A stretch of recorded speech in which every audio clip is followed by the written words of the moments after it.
It's that time again. The annual conference of the American Society of Ag Consultants, otherwise known as ASAC, is going to be held in Fort Myers, Florida, this November 4th and 5th.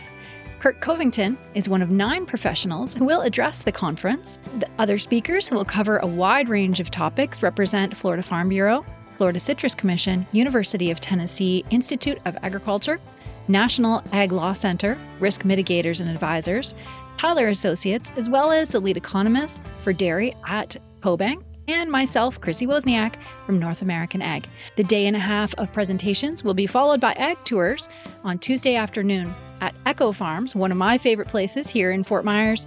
Attendees will experience farming at its most creative, with unique demonstrations, plants, and techniques being used to help farmers and urban gardeners in developing countries.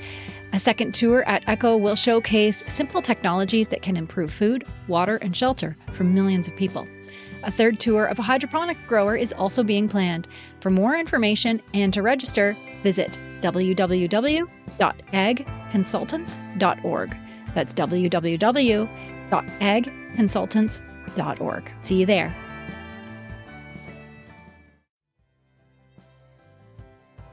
With 2,000 plus attendees, 25 plus robots, and 60 plus exhibitors, FIRA USA is the best place in the world for meeting agricultural and ag robotics leaders and seeing the latest technology demonstrations. This unique 3-day event is being held in Salinas, California, September 19th to the 21st, 2023. Check out their new website at FIRA-USA.com. That's FIRA, FIRA-USA.com. Get registered today.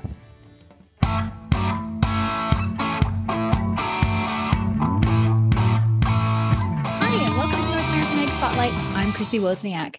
My guest today is Executive Director of the Graduate Institute of Cooperative Leadership and Associate Professor MFA and MFA Chair in Agribusiness at the University of Missouri.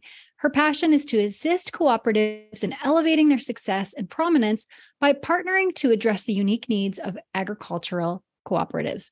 Her outreach focuses on the development of governance and financial acumen of directors and employees, and on raising awareness and engagement among cooperative members.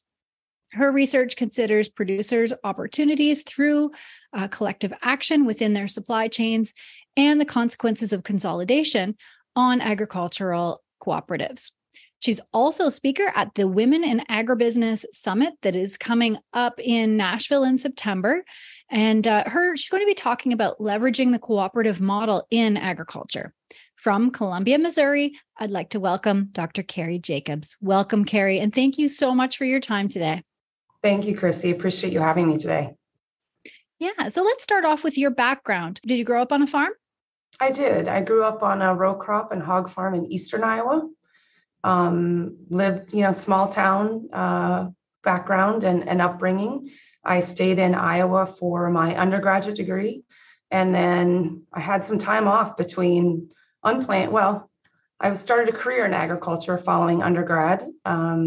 Was a grain trader for a short while in the industry before I went back to get my graduate degree, my PhD in agricultural economics at NC State University in Raleigh. Wow. And so have you always had this interest in co-ops, or is this new and has this been developed with your career?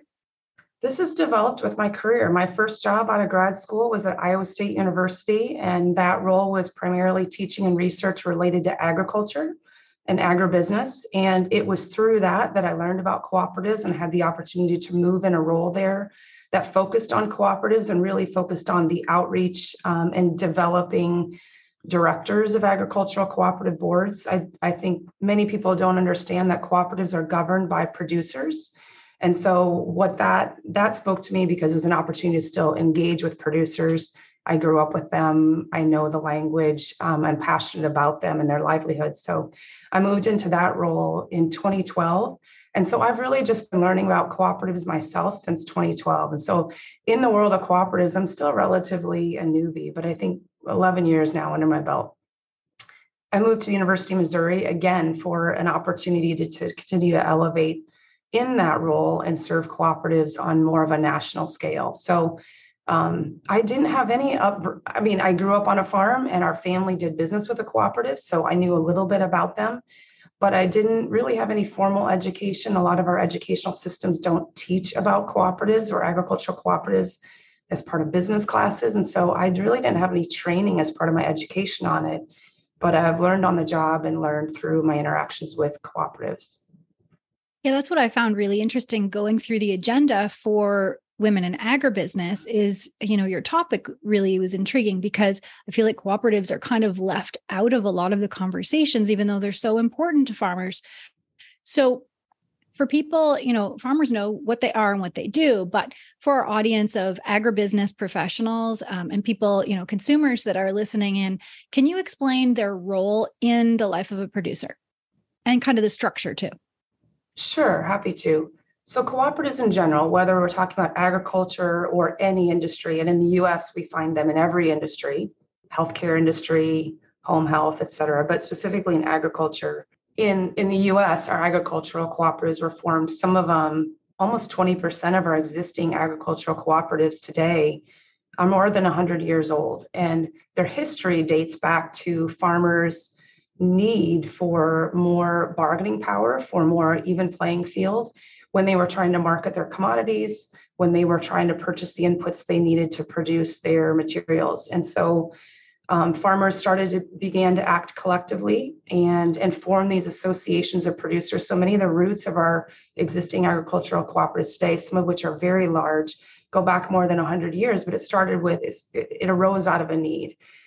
Today, agricultural cooperatives are in what we call a federated system. So I think a lot of people don't understand this. Many farmers don't even understand this. But the cooperatives they formed, whether to market products like corn and soybeans, or even almonds or citrus, fruits, cotton, the cooperatives they started have built what we call a federated system. So a cooperative is user-owned, user-controlled, user benefits. And what we say instead of users are members. So cooperatives talk about their customers as members.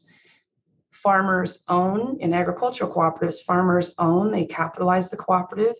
They control, which means they vote, they serve on the board of directors, they are the primary decision makers in a cooperative, and they receive the benefits from the cooperative. What that means is when a cooperative has net earnings or net profits, those profits shared back with those who use the business. And that contrasts with a non-cooperative corporation as the corporation, for example, a publicly traded corporation would share its profitabilities with shareholders who have invested based on how much they've invested, whereas a co-op shares that with the producers, the ones who are doing business with it, not just investing in it, and they share it relative to how much they've used it. So it really does create an important alignment between who's making the decisions, who's owning it, and that organization having at the heart of its decision-making and its purpose, those people, which in the case of agricultural cooperatives are members, are farmers. Those local cooperatives, we call primary cooperatives or local cooperatives, also invested in co-ops above them. So we call them the regional or federated. So we say co-ops have a federated structure, which means that farmers own local or primary cooperatives, serve on their boards, control them, capitalize them.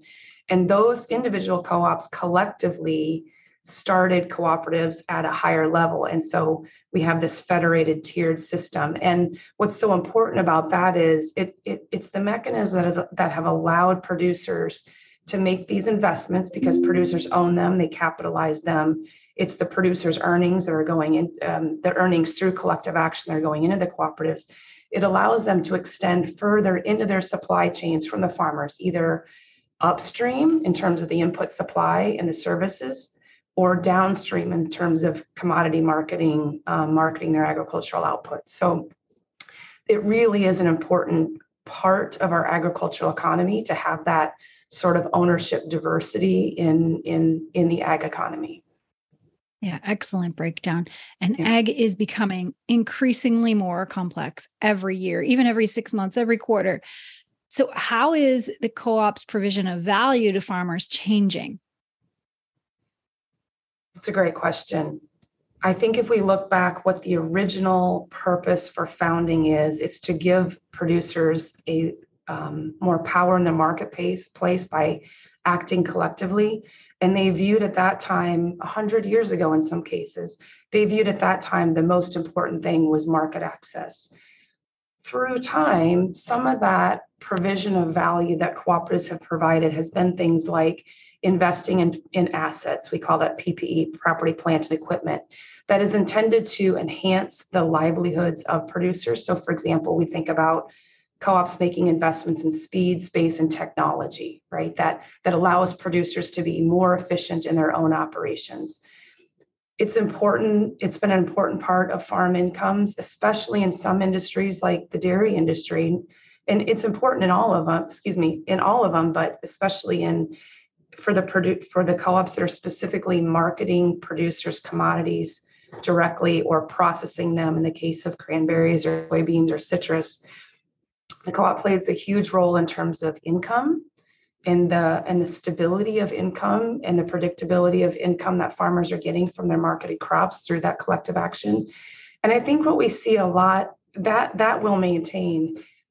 What we see shifting back to, in my opinion, is this value provision that we had when we first started more than 100 years ago, which is that holding the market, creating and maintaining a competitive marketplace for producers as an increasing role. Again, it's always been there, but I think it's become understood to become more important recently.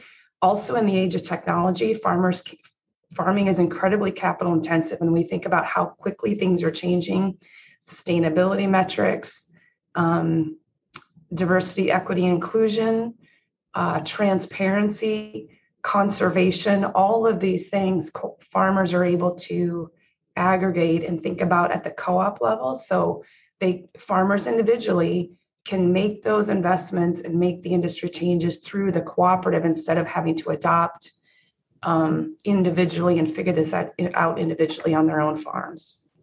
Right. Yeah.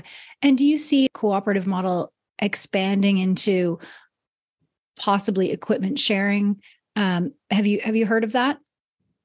It already exists. There's been a lot of that. In fact, I think we see, anecdotally, I've not seen the research on this, but anecdotally, we see as new technologies roll out, whether they be variable rate applications or whether they be a harvesting technology in the case of cane sugar or cotton, the first adopters are often the cooperative that can afford to make those technology adaptations and then allow their producers to use the technology, until which time it's either proven or costs come down or scale increases such that individual producers can make those investments. So machinery sharing generally has been something that has happened over time and through collective action through cooperatives. I think it's especially important again as AI becomes more important, and the compatibility of hardware and software systems. I do think that we're going to see more machinery sharing, but taken up by the cooperative itself. So it won't be called necessarily a machinery sharing cooperative. It'll be investment made by existing cooperatives. But that's not to say that we couldn't see some co-op formations, but I think we'll see mostly that happening, and it already is at the existing co-op level. Also investments in ag technology, just ag innovation going forward. A lot of exciting things happening. Oh yeah. And with the pace of innovation right now, the cooperative model could really, really expand in a lot of different areas, especially, say, for example, machinery could roll off the lot with software. And by the time it's sold, the software is already out of date. So I could really see that this, and, if it's, a piece of machinery you only use once a year, that's a huge expense for one producer. So I really see this as a good, I can see how it could be adopted more and more as we go forward.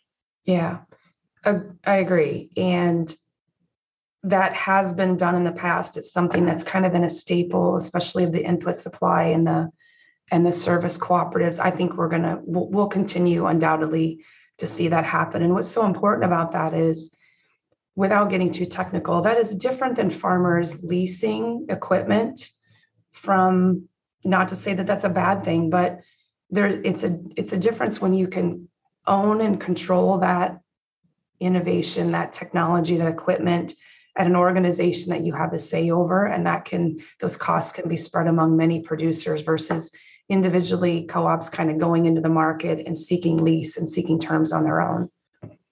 Yeah, that makes a lot of sense. And what about either new producers or producers where there isn't a co-op set up already?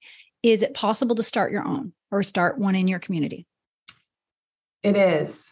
The challenge with starting an agricultural cooperative, we've seen examples of it, especially in the area of, for example, animal processing, like local processing, local lockers, that we've seen a lot of funding come out of the USDA for that and uptake of that in terms of this farm to table sort of movement, but also local processing of livestock animals.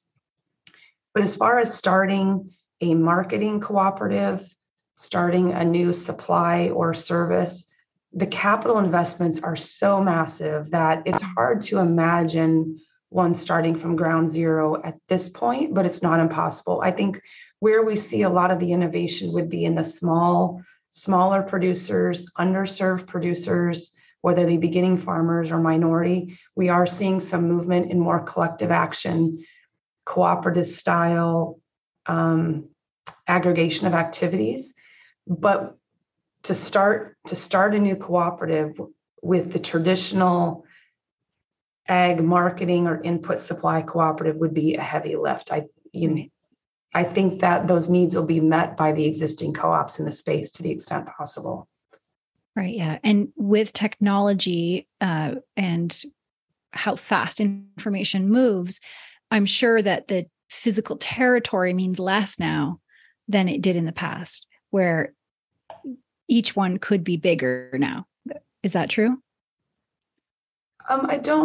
So, the thing about agriculture, as you know, it depends on land and it has to take place where the production takes place. So co-ops are becoming, agricultural cooperatives on average are becoming larger. They are consolidating, but you can't really get away from the fact that there will always be hard assets that are immovable on the ground. And so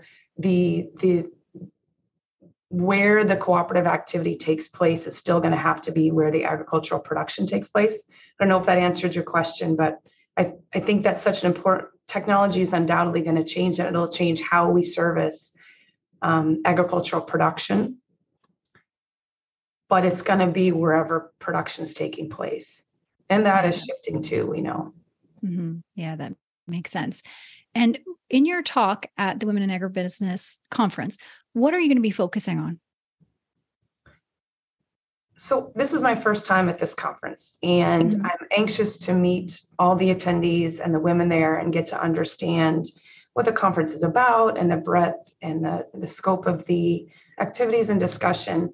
What I understand is that perhaps there's been a missing or a missing or a gap in the coverage at this summit. And so they asked me to come in and talk about agricultural cooperatives. I think it's a topic that hasn't been covered at this summit yet. Yeah. And so what I want to do is provide a foundation for those who are there to understand what cooperatives bring to producer supply chains, the value that they can have, especially in the context of this increased globalization that we're seeing in agriculture. It will continue, of course, consolidation, and an important piece of this is societal expectations for me. So when we look at where society is moving in terms of its expectations of agriculture, it can seem like a lot of change is happening very fast. I know some producers are really they see what's happening, for example, in the policy landscape in lending and investment activities and insurance activities, requiring farmers to do certain conservation things or agribusinesses to have sustainability, diversity, equity, inclusion. And so this whole ESG framework, I think, is a it's something that I want to address at this conference because I think cooperatives are naturally positioned and have these really unique features that speak really positively and can help inform these ESG conversations. And so I don't want it to be something that our farmers are afraid of or view as a threat, but rather as an opportunity to showcase what the co-op model is about, what it has always been about, and the benefits it brings, and how it can fit in what our society's changing expectations are around agriculture and production in general. So I'm hoping just to start a conversation about the role of cooperatives in agriculture and really explore that with the audience. Okay. So what are some of the opportunities that you think growers should be embracing in the next year, the next 5 years, next 10 years? Producers will always have opportunities in our markets, I believe. And I think they're very challenged. They've been very challenged, but this is nothing new to any generation of agricultural producers. Always been challenges. As someone who's coming at this from an agricultural cooperative lens, I would like to see more producers, especially our younger producers, at least educate themselves and look at the opportunities that exist through collective action, whether that happens through a cooperative or whether that happens through, for example, a limited liability company that's set up to operate on more of a cooperative basis. There are a lot of advantages to that business model, both from a policy perspective, from a tax perspective. But I really like the idea, and I like the idea for our producers of them being able to control and make the decisions and know that there's an organization in their supply chain that they have decision-making rights on, that they own, and that they have some say in its direction. So I think as we look at how farms are transitioning, the role of succession planning, the challenges that farmers are facing, consolidation, ag land values increasing, all of these challenges, I hope they look to a model of collective action, a cooperative model, whether it's existing or one that they can form to help meet some of those needs. Because I really think they know better than anyone else what their needs are and the best way to address them. And I think history has shown that there is staying power in that business form. You know, to have 20% of our agricultural cooperatives over 100 years old, 75% over 50 years old, that's huge when you compare it to the longevity of a traditional non-cooperative corporation. So there's staying power in this business model. I hear from cooperatives, one of the struggles that boards are dealing with right now is they feel like there's no loyalty anymore to an agricultural cooperative or even an agribusiness, that everything is very price driven. I don't see it that way. I think loyalty comes in different forms, and there's a huge opportunity. And I would put this back on cooperatives. So you asked the question about what can producers be doing? What would I like to see them do? I'd like to see cooperatives spend more effort as well, jointly between producers and cooperatives, thinking about what their collective role is and how they can work together to go forward. Yeah, that's right. And another thing that's really been on my mind a lot is the reaching their community as well. Is there a model that can help farms reach their community as well, like the end user? Oh, definitely. Yeah. I mentioned like the processing cooperatives. There are local food cooperatives that are really, some might be owned by the consumers in the community, but many are started and formed and owned by the farmers who want to sell their products locally. So I think there's a huge opportunity to connect, and it's being utilized. This is not new. I think there's, again, more opportunities for this, for connecting farmers with their communities.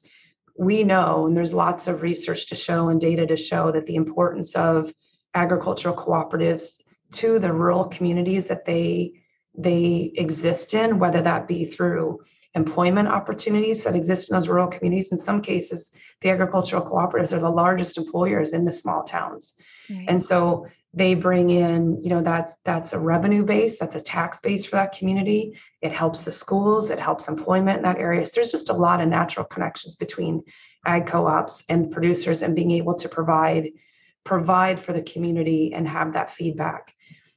also a little bit aside from agricultural cooperatives, but still important in the rural community realm, is this idea of using, for example, a worker co-op model to transfer an existing business in a rural community when an owner wants to exit the business.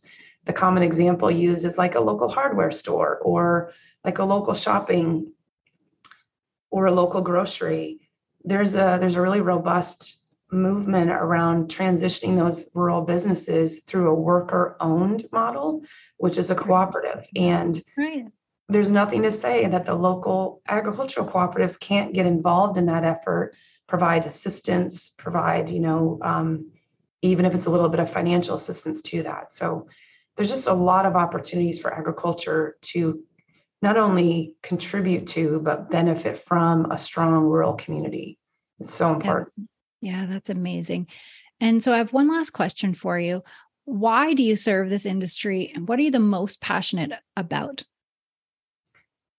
I grew up on a farm. I'm a 4th or 5th generation farm kid. And after I went to undergrad, I always knew I wanted to stay in agriculture. So my job after undergrad was in agriculture. But when I went to grad school, it was agricultural economics. What was missing for me when I was looking for jobs in agricultural economics and academia was that producer connection. And that came through an extension role. I was fortunate to have the opportunity to move into an extension role where I get to deal with producers. Anytime I now go to work with cooperatives or cooperative boards, one of my first 3 slides is I tell them what I'm about. And inevitably, my why I do this is because I care about agricultural producers. I think the co-op model is a model that serves them well. But at the end of the day, my main focus is on making sure producers have choices in their marketplace. And for me, I think the cooperative model, it's not the only model. It's not meant to vilify any other model, but I think we need that diversity in our supply chains, and we need an organization that has producers at the core of their decision making. And so for me, I'm passionate about cooperatives because I'm passionate about producers. They are my family. That's awesome. Amazing. And where can people find you? Are you on social media for people to follow? I'm on LinkedIn. Mm-hmm. They can find me there. I have a website at the university, of course. That's not a social media. There's not a lot of activity on that, but I try to stay active on LinkedIn, either through mine, Keri Jacobs, or through GICL, Graduate Institute of Cooperative Leadership. Be happy to engage there. Awesome. And of course, if anyone wants to see you speak, they can go ahead and register for the Women in Agribusiness Summit that's coming up in September in Nashville. And I am looking forward to, I'll be there. So hopefully I'll get to meet you there. Great. And thanks so much for joining me today. I really like, I love your passion. And I like that you're paying attention to something that isn't normally covered, especially in ag media. Yeah. Thank you, Chrissy. It was great opportunity. I appreciate it. And I look forward to seeing you in Nashville. Yeah. And thanks to all who are watching or listening. If you want to learn more, the links are provided in the show notes. Don't forget to register for the Women in Agribusiness Summit. And don't forget to subscribe to North American Ag Spotlight on YouTube, Rumble, or Telegram channels. And the podcast is available on Spotify, Apple, Amazon, Listen Notes, or wherever you listen to podcasts. And if you like this episode, I'd love it if you shared it. Have a great day.